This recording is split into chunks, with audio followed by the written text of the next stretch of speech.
পুলিশের লোগো পরিবর্তনের প্রক্রিয়া অনেকটা এগিয়েছে। নতুন লোগো নির্ধারণ করা হয়েছে। এছাড়া পুলিশের নির্ধারিত নতুন লোগো পাঠানো হয়েছে মন্ত্রণালয়ে, তা এখন অনুমোদনের অপেক্ষায় আছে।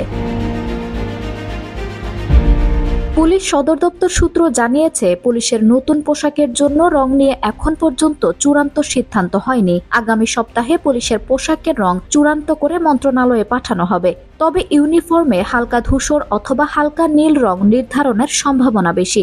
আরও একটি রয়েছে। রং চূড়ান্ত হয়ে যাওয়ার পর সে অনুযায়ী পোশাক বা ইউনিফর্ম তৈরি হবে। তৈরির পর তা পরিবেশ ও আবহাওয়ার সঙ্গে মানানসই কিনা তা পরীক্ষা করে দেখা হবে। সেই সঙ্গে কাপড়ের মানও দেখা হবে, নতুন ইউনিফর্মের রং বাহিনীর জন্য উপযুক্ত কিনা এবং সদস্যরা তা পরে স্বস্তি বোধ করছে কিনা, এইসব বিষয় বিবেচনা করেই কাজ এগিয়ে চলছে। পুলিশের মনোগ্রাম পরিবর্তন করে 2004 সালের 10 ফেব্রুয়ারি প্রজ্ঞাপন জারি করা হয়। পরে 2009 সালে এই মনোগ্রামে পরিবর্তন করা হয়। যেটি বর্তমানে আছে সেটিতে রয়েছে পালবাঁধা নৌকার দুই পাশে গম ও ধানের শীষের মালা, পালের উপরে একটি শাপলা আর নৌকার নিচে বাংলায় পুলিশ লেখা। সূত্র জানায়, মন্ত্রণালয়ে পাঠানো পরিবর্তিত লোগোতে থাকছে শাপলার দুই পাশে গম ও ধানের শীষের মালা, উপরে থাকবে 3টি পাট পাতা, আর ধান ও গমের শীষের নিচে বাংলায় পুলিশ লেখা থাকবে। তবে জানা যায়, নতুন লোগো এখনো অনুমোদন পায়নি। এছাড়া পুলিশের পোশাকের রং নিয়ে এখনো কাজ চলছে। নির্ধারণ করা হয়নি পোশাকের রং। আগামী সপ্তাহে রং নির্ধারণ করে তা মন্ত্রণালয়ে পাঠানো হবে।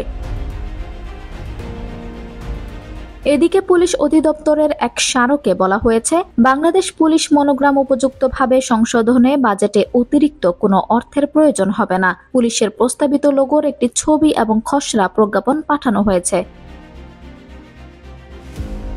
5 আগস্ট ছাত্র জনতার অভ্যুত্থানে শেখ হাসিনার সরকারের পতন হলে 3 দিন দেশে সরকার না থাকার নজিরবিহীন ঘটনা ঘটে। 8 আগস্ট শান্তিতে নোবেলজয়ী অর্থনীতিবিদ ডক্টর মোহাম্মদ ইউনূসের নেতৃত্বে গঠিত হয় অন্তর্বর্তী সরকার। 11 আগস্ট পুলিশ সদস্যদের সঙ্গে বৈঠকে তাদের 11 দফা দাবি মেনে নেওয়ার ঘোষণা দেন তৎকালীন স্বরাষ্ট্র উপদেষ্টা এম সাখাওয়াত হোসেন। সেই বৈঠকে পুলিশের ইউনিফর্ম ও মনোগ্রামে পরিবর্তন আনার সিদ্ধান্ত হয়। এরপর 12 আগস্ট পুলিশ সদর দপ্তরের পক্ষ থেকে অতিরিক্ত ডিআইজি মোহাম্মদ আতাউল কিবরিয়াকে প্রধান করে 10 সদস্যদের একটি কমিটি গঠন করা হয়, আর কমিটির সদস্য সচিব করা হয় মোহাম্মদ নুরুজ্জামানকে। মোহাম্মদ আতাউল কিবরিয়া সংবাদ মাধ্যমকে বলেন, লোগো বাছাই করে মন্ত্রণালয়ে পাঠানো হয়েছে, এখন অনুমোদনের অপেক্ষায় রয়েছে। আঞ্জুম হক আরবি, টাইম নিউজ ডেস্ক।